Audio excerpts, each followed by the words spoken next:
Sessiz orman, küçük geyiğin cesaret yolculuğu orman henüz uyanmamıştı. Rüzgar bile acele etmiyordu. Yapraklar, geceden kalan sessizliği bozmamak ister gibi kıpırtısızdı. İşte o sessizliğin içinde, küçük bir geyik duruyordu.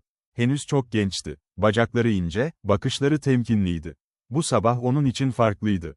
İlk kez annesinden biraz daha uzakta duruyordu. Orman, uzaktan bakıldığında sakin görünürdü. Ama küçük geyik biliyordu. Sessizlik bazen güven demekti, bazen de dikkat. Bir dal kırıldı. Uzakta değil, ama çok da yakın sayılmazdı.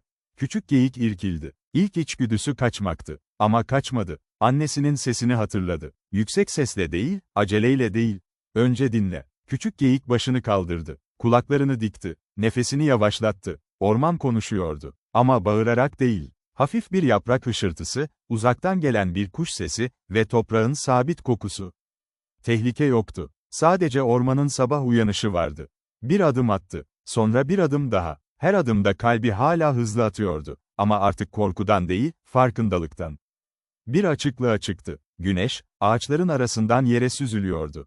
Işık, çimenlerin üzerinde küçük altın lekeler bırakıyordu. Küçük geyik durdu. Başını kaldırdı. İlk kez ormanın sadece büyük olmadığını fark etti. Orman, aynı zamanda öğreticiydi. O anda anladı, cesaret, korkunun olmaması değildi. Cesaret, korkuya rağmen durabilmekti. Uzakta annesinin silüetini gördü. Yaklaşmıyordu. Sadece izliyordu. Bu, bir sınav değildi. Bu, bir büyüme anıydı. Küçük geyik geri dönmedi. Ama daha ileride gitmedi. Olduğu yerde durdu. Ve o duruş, onun ilk cesareti oldu. Orman sessizliğini korudu. Ama bu kez sessizlik farklıydı. Onaylayan bir sessizlikti. Ve küçük geyik, o sabah, sadece birkaç adım atarak kendi yolculuğunu başlatmış oldu. Anne filin kalbi, bir yavruyu hayatta tutmak güneş alçalmaya başlamıştı. Savanın üzerindeki hava, gün boyu biriktirdiği sıcaklığı yavaşça bırakıyordu. Fil sürüsü ağır adımlarla ilerliyordu. Her adım, toprağa bırakılan sessiz bir iz gibiydi. Sürünün ortasında, bir anne fil vardı. Yanında ise henüz dünyayı yeni tanıyan yavrusu. Yavru fil meraklıydı. Her sese dönüyor, her gölgeyi izliyordu. Ama ayakları hala kararsızdı. Dengeyi bulmak, büyümek kadar kolay değildi. Bir an geldi. Toprak kaygandı. Yavru fil sendeledi. Anne fil durdu. Sürü durdu. O an, zaman yavaşladı. Anne fil hortumunu uzattı. Sert değil, aceleci değil, sadece oradaydı. Yavru, hortuma tutundu. Kalbi hızlı atıyordu. Ama anne filin duruşu sakindi. Sanki, buradayım, diyordu. Sürünün geri kalanı etrafı kolladı. Kimse konuşmadı. Kimse acele etmedi. Yavru fil ayağa kalktığında, anne fil başını eğdi. Bir zafer gibi değil, bir devam ediş gibi. Yürüyüş yeniden başladı. Ama bu kez yavru fil, annesine biraz daha yakın yürüyordu. Anne fil, yol boyunca hızını düşürdü. Sürünün temposu değişti. Çünkü bazen en güçlü olanlar, en yavaş yürüyenlere göre ayarlanır. Gece çökerken, sürü durdu. Anne fil yavrusunun yanına çöktü. Gökyüzünde yıldızlar belirdi. O an anlaşıldı, güç, yalnızca büyük olmak değildi. Güç, bir başkasının düşmesine izin vermemekti. Ve anne fil, o gece, yalnızca yavrusunu değil, sürünün dengesini de ayakta tutmuştu. Yalnız kurt, gecenin öğrettiği bilgelik gece daha yavaşça çökmüştü. Gündüzün sesleri çekilmiş, yerini uzun bir sessizlik almıştı. O sessizliğin içinde, yalnız bir kurt yürüyordu. Ne acele ediyordu ne de bir şey arıyordu. Sadece ilerliyordu. Bir zamanlar bir sürüsü vardı. Sesler, adımlar, birlikte avlanan gölgeler. Ama zamanla yollar ayrılmıştı. Yalnızlık ona yabancı değildi. Ama karanlık, ilk başta zordu. Ay yükseldi. Işığı, taşların üzerine düşerken kurt durdu. Kulaklarını dikti. Geceyi dinledi. Birçok hayvan geceden korkardı. Ama kurt için gece, konuşan bir öğretmendi. Uzakta bir baykuşun sesi vardı.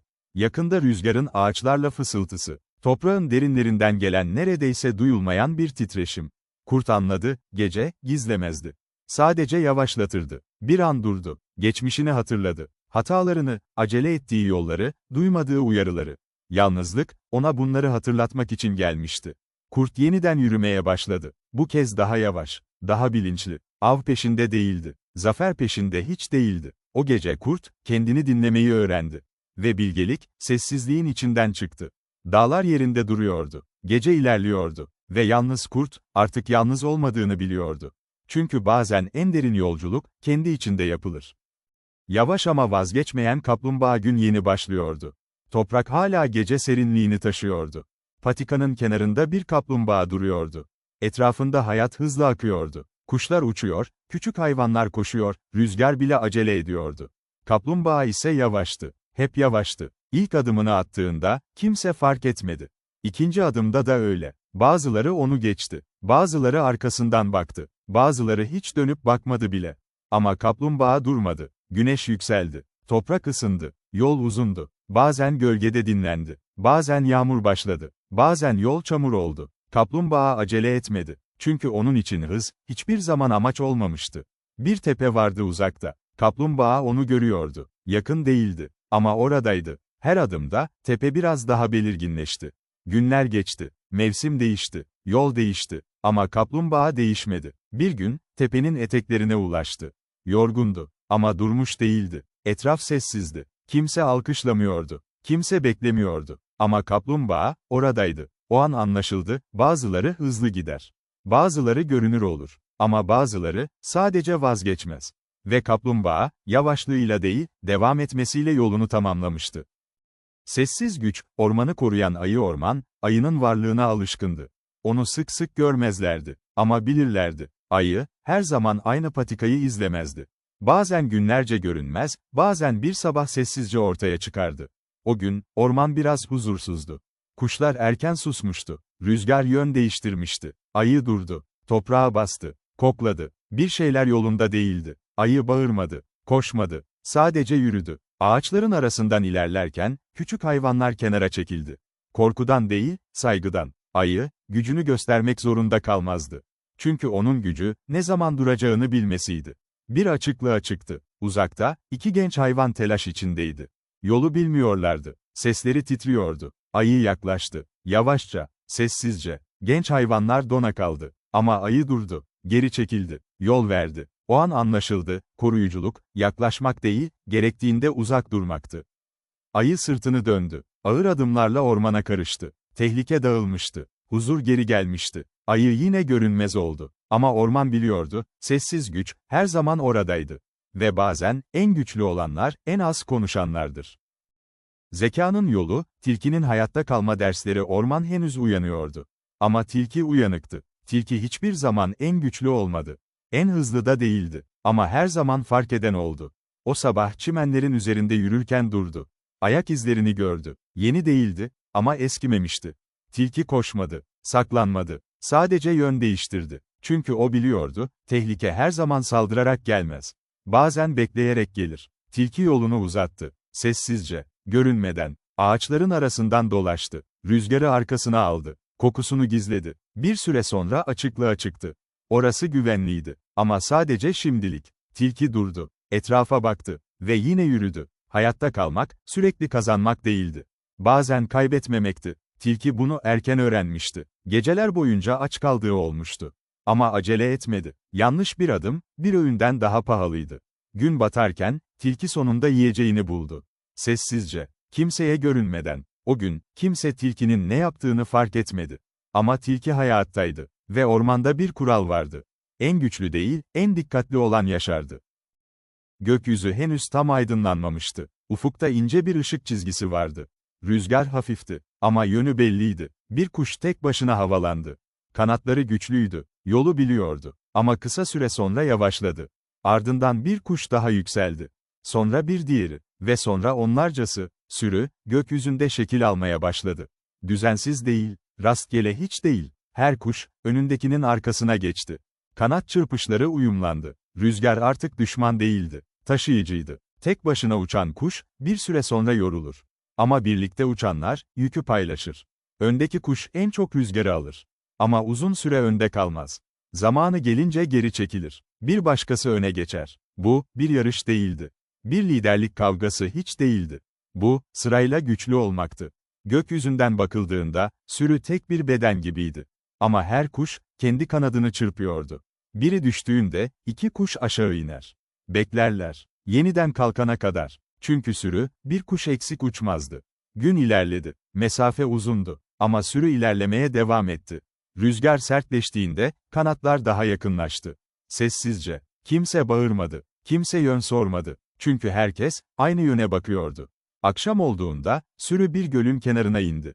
Yorgundular. Ama eksik değillerdi. O an anlaşıldı, birlikte uçmak, daha hızlı gitmek değildir. Birlikte uçmak, daha uzağa ulaşmaktır. Ve gökyüzü, bu sırrı sadece paylaşmayı bilenlere açar. Derinlerden gelen ses, okyanusun kadim balinası okyanus yüzeyde hareketliydi. Dalgalar, rüzgarla konuşuyor gibiydi. Ama derinlerde, başka bir sessizlik vardı. Bu sessizlikte bir balina yüzüyordu. Yavaş, acele etmeden. O, okyanusun en eskilerindendi. Yolları ezbere biliyordu. Akıntıları tanıyordu. Sesleri hatırlıyordu. Balina yüzdükçe, arkasında yankılar bırakıyordu. Uzun, derin ve sakin sesler. Bu sesler bir çağrı değildi. Bir uyarı da değildi. Bu sesler, hatırlatmaktı. Genç balıklar bu sesleri ilk kez duyduğunda durakladı. Korkmadılar. Ama merak ettiler. Ses, onlara yönü anlatıyordu. Fırtınayı, sığlığı, tehlikeyi. Balina konuşmazdı. Ama sesi, okyanusta yol olurdu. Bir gün akıntı değişti. Sular karardı. Sessizlik ağırlaştı. Balina durdu. Derin bir nefes aldı. Ve sesini yeniden bıraktı suya. Bu kez daha uzun, daha derin. Ses yayıldı. Karanlığın içinden geçti. Ve okyanus cevap verdi. Gençler yön değiştirdi. Sürü toparlandı. Tehlike geride kaldı. Balina yine sessizleşti. Görevini yapmıştı. Okyanusta herkes bilirdi. En yüksek ses, her zaman en doğru olan değildir.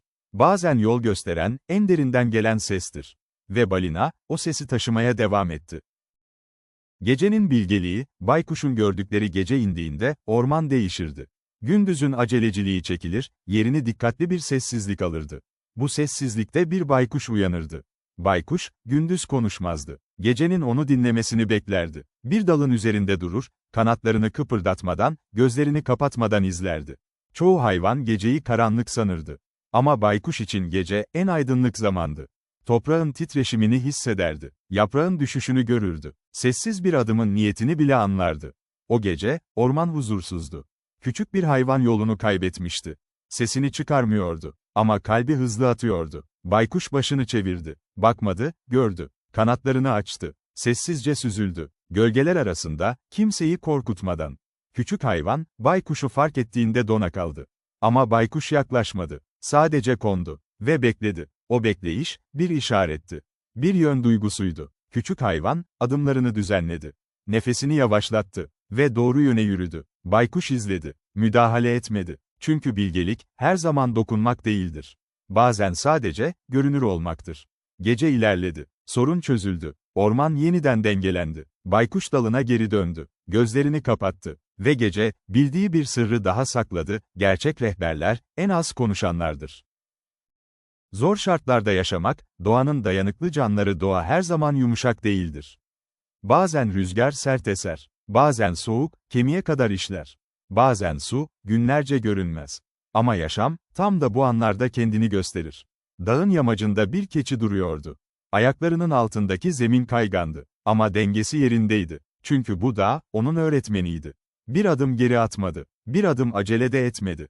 Sadece doğru anı bekledi. Uzakta, karın üzerinde bir tilki yürüyordu. Soğuk sessizdi. Ama tilki, sessizliğin içinde yolu biliyordu. Kulakları rüzgarı dinliyor, gözleri ufku tarıyordu. Çölde başka bir hayat vardı. Gündüz yakıcı, gece dondurucuydu. Ama küçük bir canlı, gölgeyi nasıl kullanacağını öğrenmişti. Doğa kimseye ayrıcalık tanımazdı. Ama uyum sağlayanı korurdu. Bir fırtına çıktığında, en büyük olan ayakta kalmazdı. En uyumlu olan kalırdı. Bazen dayanıklılık, sert olmak değildir. Bazen eğilmeyi bilmektir. Bir dal kırılır. Bir kaya yerinden oynar. Ama yaşam, yeni bir yol bulur. Bu hayvanlar, zorlukla savaşmazdı. Zorlukla birlikte hareket ederdi. Ve doğa, onlara bir sır fısıldardı, hayatta kalmak, direnmekten çok anlamayı gerektirir. Gün sona ererken, sertlik yerini dinginliğe bıraktı. Rüzgar yavaşladı. Sessizlik geri geldi. Ve dayanıklı olanlar, bir günü daha geride bıraktı.